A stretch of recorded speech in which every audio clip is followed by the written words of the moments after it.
Bom, agora eu quero chamar então nosso primeiro convidado, que já está pronto aqui para participar do nosso Morning, o Adriano Cerqueira, que é professor de Ciências Políticas do IBCMEC. Muito bom dia, obrigada pela sua participação nesta manhã. Bom dia, é um grande prazer, satisfação estar aí com vocês. Muito obrigado. Obrigada a você. Eu queria começar falando, de um destaque ali, antes de falar da nossa política nacional, que é a morte do ex-premier japonês Shinzo Abe. Ele tinha uma boa relação com o Brasil, um grande estadista, gostava do Brasil. Eu queria, só para a gente, já que esse fato ocorreu, ele morreu agora de manhã, a repercussão está muito grande, inclusive já chegou a repercutir, impactar bolsas no cenário internacional. Queria entender a importância dele e a relação dele com o Brasil que ele teve durante seu mandato. Ele, pelo que eu andei olhando, por conta desse impacto todo, ele era até bem querido junto à população do Japão. Ele, um perfil mais conservador, tinha feito um governo bem apreciado e estava aí novamente com essa perspectiva de retornar. Tomava umas posições assim mais, digamos assim, um pouco polêmicas, principalmente durante a pandemia, mas que de certo modo o aproximaram do governo brasileiro.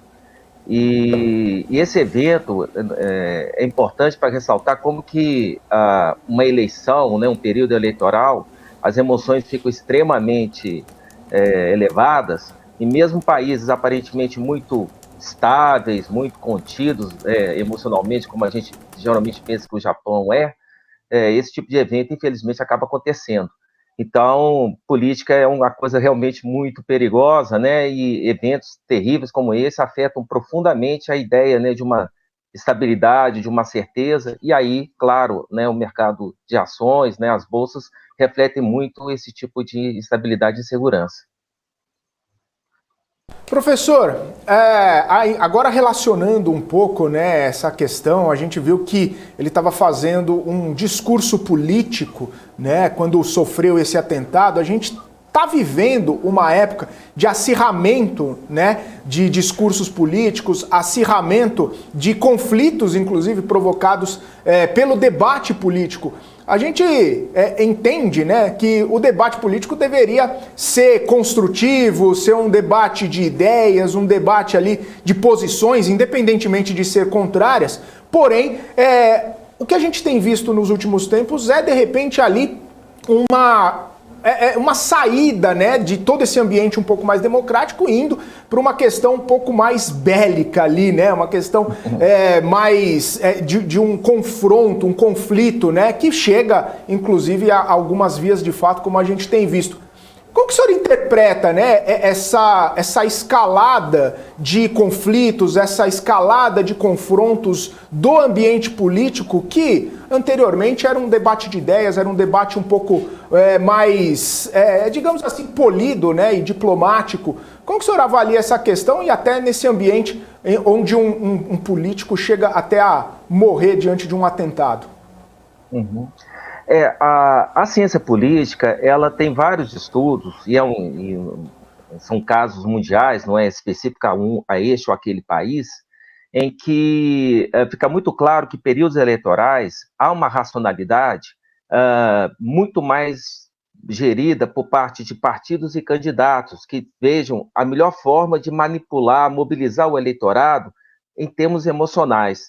Então, quem consegue mais assustar ou mais encantar o eleitorado, isso é uma técnica, isso tem muita racionalidade por trás disso, muita propaganda, mais sucesso vai ter. Então, o ambiente político, geralmente, ele é muito polarizado, e o Japão, inclusive, tem uma estrutura favorável à bipolarização, os partidos principais são muito pequenos, são muito poucos, há uma concentração partidária nesse sentido. Isso estimula o processo de polarização. Outro exemplo são os Estados Unidos, bipartidário, e sempre no período eleitoral a gente vê muita mobilização, atentados, assim, movimentos de rua, muito barulho. O Brasil também está passando por um processo desses, é porque é a forma que os políticos têm de mobilizar o eleitorado a seu favor. E isso você faz encantando em torno das suas ideias e demonizando o seu adversário. Então, infelizmente, muito desse ruído, né, dessa falta de debate, a própria dinâmica política eleitoral acaba incentivando. E aí uma parcela expressiva do eleitorado, que a gente chama o eleitorado militante, ela gosta desse ambiente, ela explora bem esse ambiente. E a chamada parcela mais moderada, que a gente chama, né, o eleitor mediano, que não tem uma definição partidária, né, mais indeciso, ele fica à mercê desse tipo de situação. Muitas vezes ele se abstém de votar, né? É comum em países em que o voto não é obrigatório, você ter uma taxa aí que varia em torno de 40% de abstenção, é normal isso. E em países em que isso não é possível, como no Brasil, porque é obrigatório, a gente tem mais ou menos 70% do eleitorado, de fato, fazendo uso do voto, e uns 30% de algum modo se afastando do processo, né? Então, infelizmente, essa polarização ela é normal de acontecer. E em tempos de redes sociais, em que a informação é quase que instantânea, quase não é filtrada, né? Aí fica mais aparente esse tipo de situação. Professor, muitos ali no Japão estão falando que seria um ataque à democracia às vésperas das eleições parlamentares, né, que vão acontecer no domingo. Ele não era exatamente um candidato, porém ele estava ali no palanque fazendo campanha para aliados dele, né? E ele pretendia futuramente até voltar ali ao poder. Teoricamente, esse rapaz que fez esse atentado foi contra ali justamente sua performance, o partido, ele que representa muito bem ali o Partido Liberal Democrata.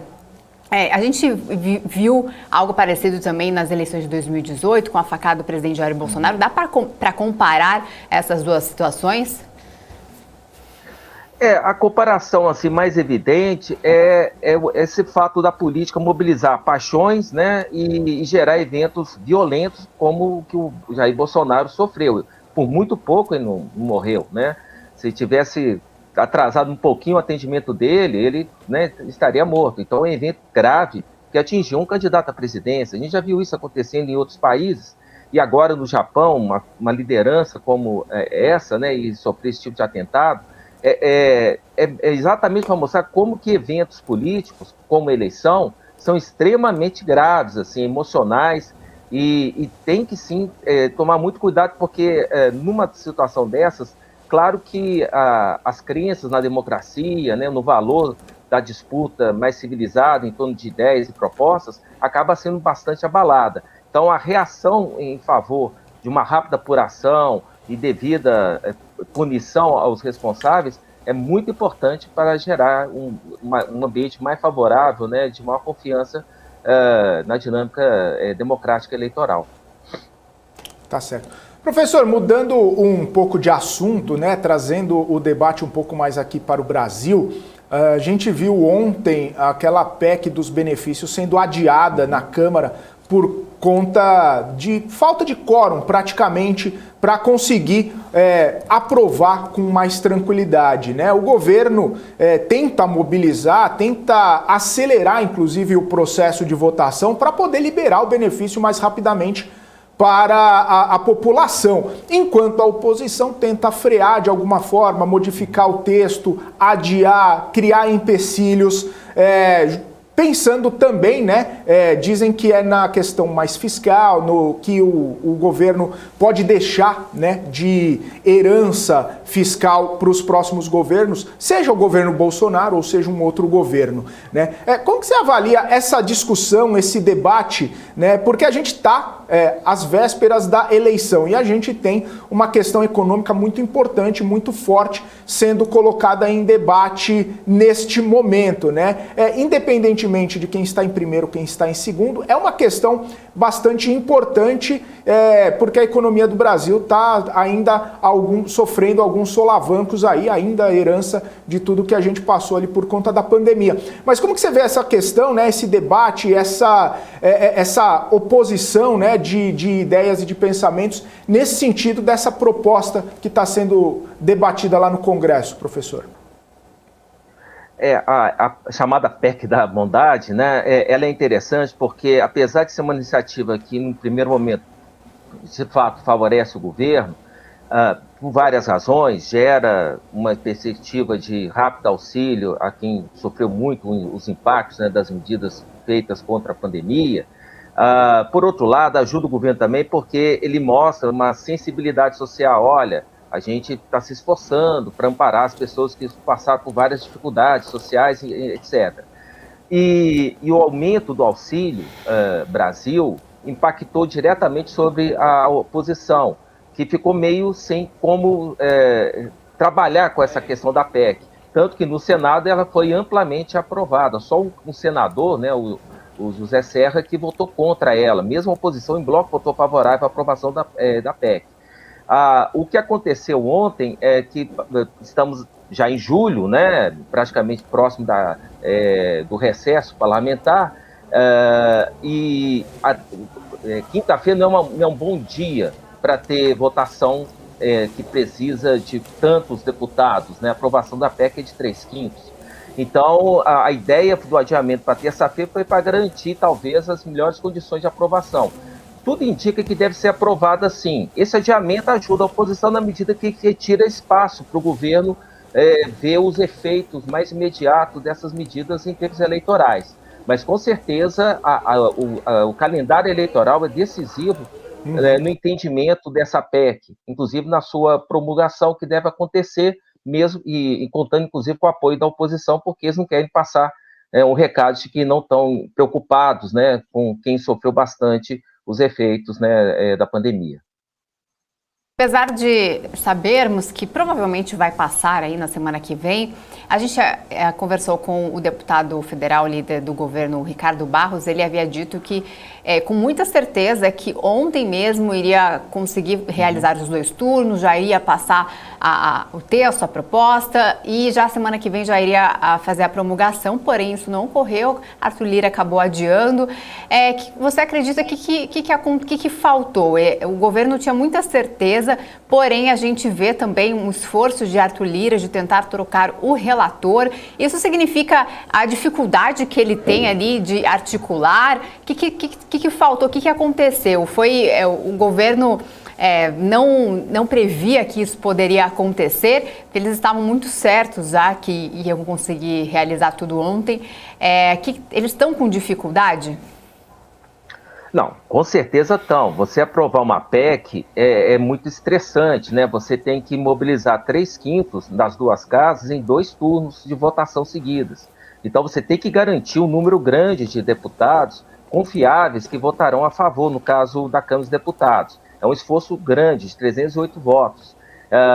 E o problema é que, antes de iniciar o processo de votação, o discurso sempre é otimista, não, vão conseguir os números e tal, mas eles vão testando cores, vão fazendo votações, vão vendo como que está de fato o ambiente. E se eles percebem que tem uma margem pequena de aprovação, é mais cauteloso você adiar e tentar garantir um dia melhor de votação, como é uma terça-feira, do que, de uma forma mais atropelada, tentar, de algum modo, aprovar para ganhar tempo, como esse era o caso que o governo, da estratégia inicial do governo.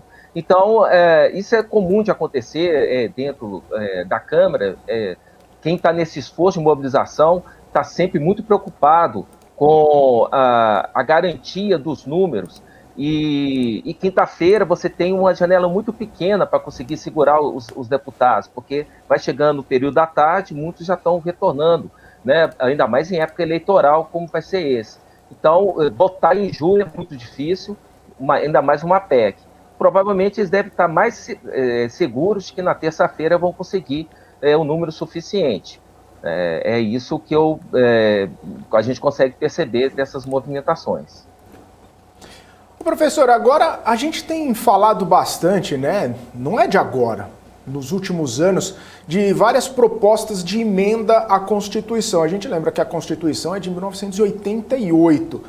Muito tempo já se passou desde que a gente tem, né, a Constituição que rege ali todas as legislações, o que é certo, o que não é certo no ambiente jurídico aqui do Brasil.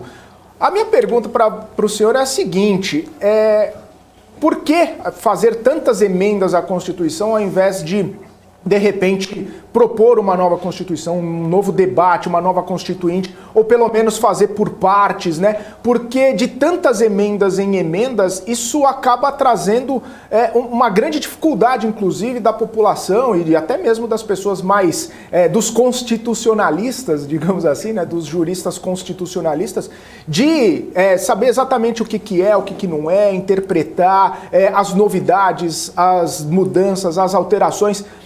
É um ambiente mais complexo fazer uma proposta de uma nova constituinte, de uma nova mudança ali para ter, né, um regimento, né, mais contemporâneo da legislação brasileira?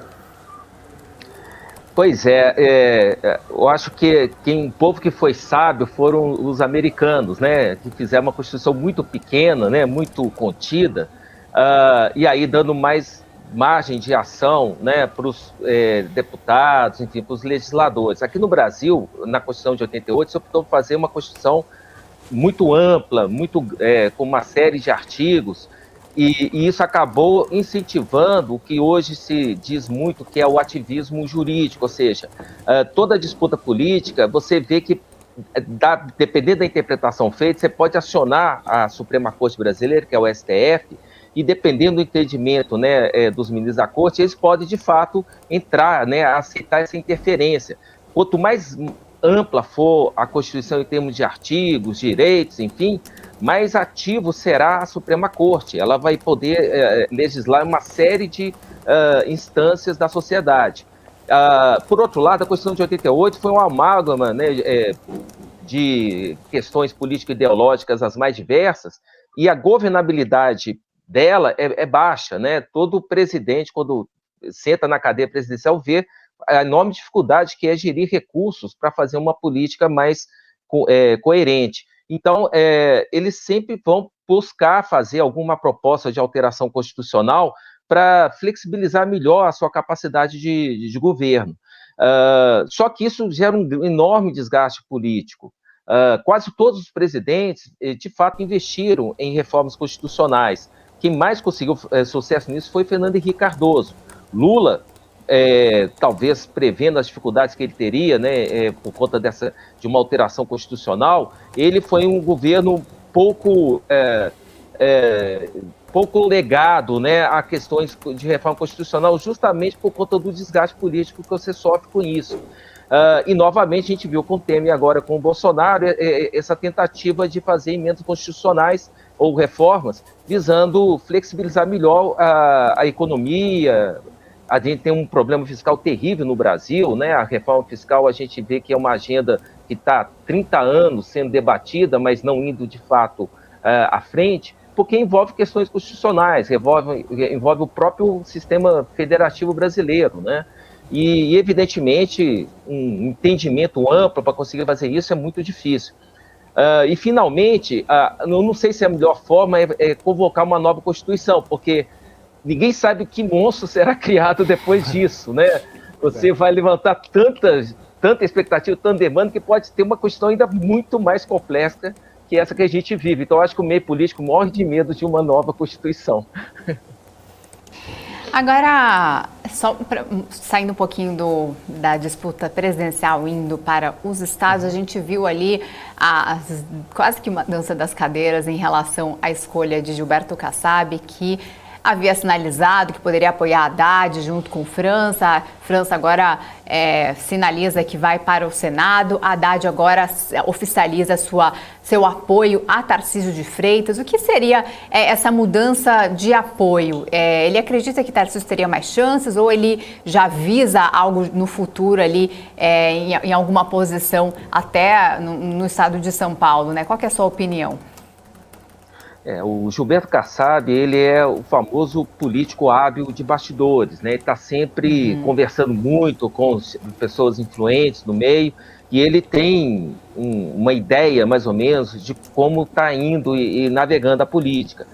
No caso de São Paulo, é uma situação extremamente complexa, porque envolveu a desistência, né, do Geraldo Alckmin, da disputa do governo do Estado, ele que teria boa chance de ser eleito, e ele acabou indo, né, para a chapa do Lula, o que gerou um certo espanto, né, no meio político paulista por conta disso.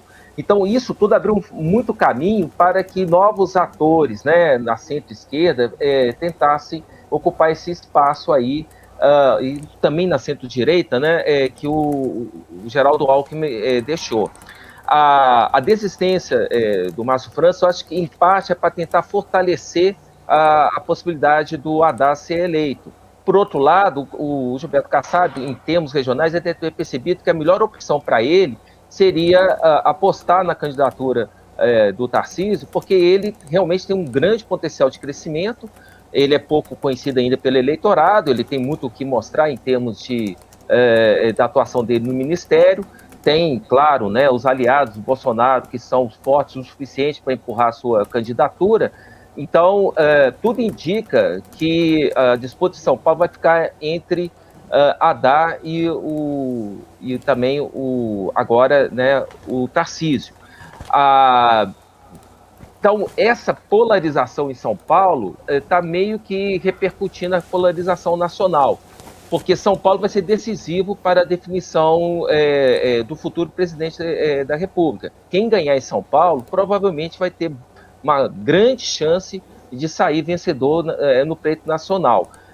Lula vai tentar fazer o máximo de esforço possível para tirar votos que seja de Bolsonaro em São Paulo, porque aí, com a vantagem que provavelmente vai ter no Nordeste, ele pode garantir. Por outro lado, o Bolsonaro vai fazer o caminho inverso, vai tentar ter o máximo possível de votos no Sudeste, principalmente de São Paulo, e tentar tirar o máximo possível de votos do Lula no Nordeste. Então, tudo isso está impactando as políticas regionais, e o Kassab, ele se mantendo numa posição razoavelmente neutra, em alguns estados apoiando Lula e a chapa dele e em São Paulo agora, ele está tentando se equilibrar nesse jogo. Provavelmente viu que a certeza de vitória de um ou de outros candidatos em nível nacional não é tão clara assim. Então ele está, talvez, tomando um movimento mais defensivo, né? Porque talvez ele tenha percebido que as chances da reeleição de Bolsonaro aumentaram muito nessas últimas semanas. Tá certo.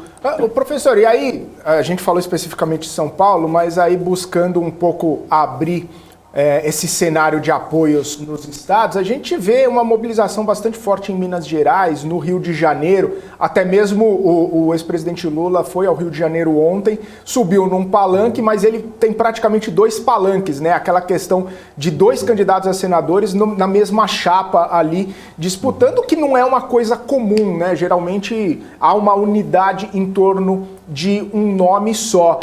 Como que você avalia essa situação, né? Vários candidatos, até mesmo candidatos buscando não se ligar a determinado nome, não buscando ali ou ligar ou não se ligar, né? Essa questão dos apoios acaba sendo uma questão sensível, principalmente nesse ambiente mais polarizado, de alguns candidatos até terem receio de não se vincularem a determinados candidatos, ou até mesmo buscar, né? A gente lembra em 2018, a maioria dos candidatos buscou o presidente Jair Bolsonaro para fazer aliança, ou pelo menos tirar uma foto ali, porque era um nome muito forte, estava bastante ali forte para poder ganhar a eleição, como ganhou, evidentemente, mas como que você avalia essas questões mais específicas, né? Vários candidatos buscando aliar o nome, outros candidatos já tentando se desvencilhar, mesmo que o partido esteja junto. É um cenário diferente, mais complexo? Sim, é bem mais complexo, porque Bolsonaro, em 2018, né, se elegeu como o anticandidato, né, o antipolítico, e agora ele é um político de fato, né, não dá para ele esconder isso, apesar dele, quando ele foi candidato em 2018, ele já era político tradicional, né, como deputado federal, mas então esse discurso da novidade, esse ano não está pegando tão bem assim. Né, as pessoas querem basicamente enfrentamento de crise, né, condições para tal. Uma coisa que nem é muito percebida nesse ano aqui no Brasil é que não é apenas uma eleição presidencial, são eleições para governador de estado, para deputados estaduais, deputados federais.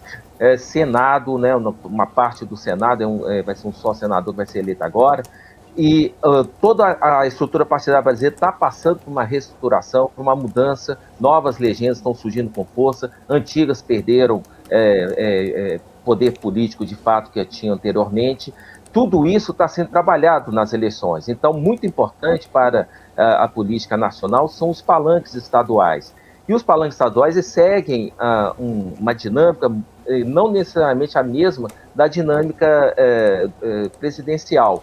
E aí os candidatos a presidente, eles vão ter as suas habilidades trabalhadas diferentemente de acordo com as circunstâncias.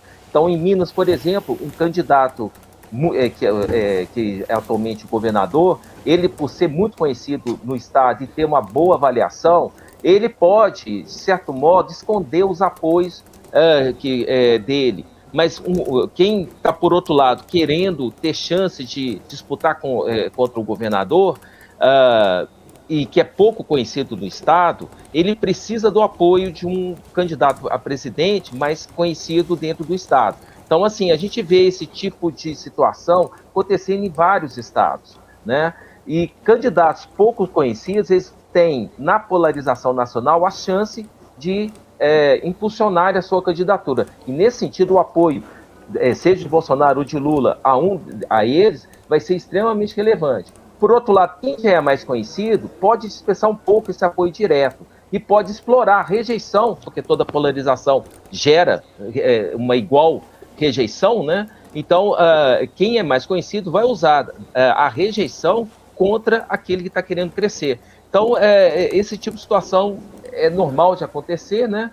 E aí vai depender da idiosincrasia, ou seja, do detalhe em cada estado de como está a disputa. E nisso, às vezes, o Lula vai ser escondido, o apoio do Lula vai ser escondido, em outros vai ser estimulado, e assim mesmo para Bolsonaro. Então, a polarização nacional gera esse impacto nas disputas estaduais, que também provavelmente vão absorver esse clima de polarização entre os dois candidatos. Professor, a gente acompanhou mais cedo aqui no Morning em relação à live do presidente Jair Bolsonaro ontem à noite, falando novamente sobre as urnas eletrônicas, em que pretende convidar vários embaixadores do Brasil para falar sobre este assunto, às vésperas ali, 3 meses, né, das eleições. Ele usou essas palavras em relação ao ataque ao Capitólio que aconteceu lá nos Estados Unidos. Não queremos um novo Capitólio após as eleições. Você acredita que reforçar esse discurso que ele tem falado em relação às urnas eletrônicas, às fraudes, isso o fortalece ou enfraquece? Ele tentar reforçar esse discurso cada vez mais? O Bolsonaro, ele, ao longo de todo o seu governo, ficou muito claro que ele se esforçou em mobilizar a sua base eleitoral. No primeiro turno de 2018, cerca de 35% do eleitorado votou em Bolsonaro. Isso deu a ele 46% dos votos válidos. E a gente acompanhou ao longo de todo o mandato de Bolsonaro 1/3 aproximadamente do eleitorado aprovando o governo dele. Mesmo durante a pandemia, esse número não caiu tão significativamente, chegou ali em 29%, 30%. Hoje a gente tem, segundo pesquisa, novamente 35%, 36% de intenção de voto para Bolsonaro. Então, o Bolsonaro, toda semana, recorrentemente, ele faz uso das plataformas, das redes sociais, e que ele tem uma capacidade que é incomum, né? Nenhum candidato tem a capilaridade nas redes sociais que o Bolsonaro conseguiu. Então, essa questão das urnas, outros temas, é recorrente nele, é uma forma dele mobilizar o eleitorado dele, deixar o pessoal ligado, em condições assim de argumentar, de reproduzir a fala dele. Ele, de fato, se incomoda com as urnas eletrônicas, né? Historicamente, ele fez uma série de ações tentando modificar o que seriam as urnas, e sofreu uma derrota recentemente por conta de uma ação mais incisiva, né, de alguns ministros do TSE e também do STF. Então, há uma briga, digamos assim, institucional envolvendo o TSE e Bolsonaro, alguns ministros especificamente, e volta e meia eles ficam dando uma beliscada, né? Ficam cutucando um no outro, né? Então, eu acho que muito disso tem a ver com esse ambiente, assim, de mobilização do eleitorado de Bolsonaro, que ele sabe que é importante.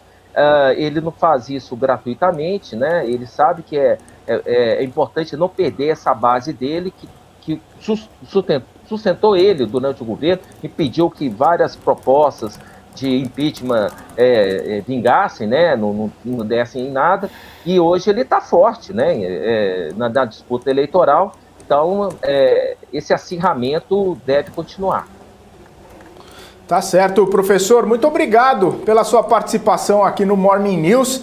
Obrigado pela sua disponibilidade. Ótima sexta-feira, bom fim de semana. Até uma próxima.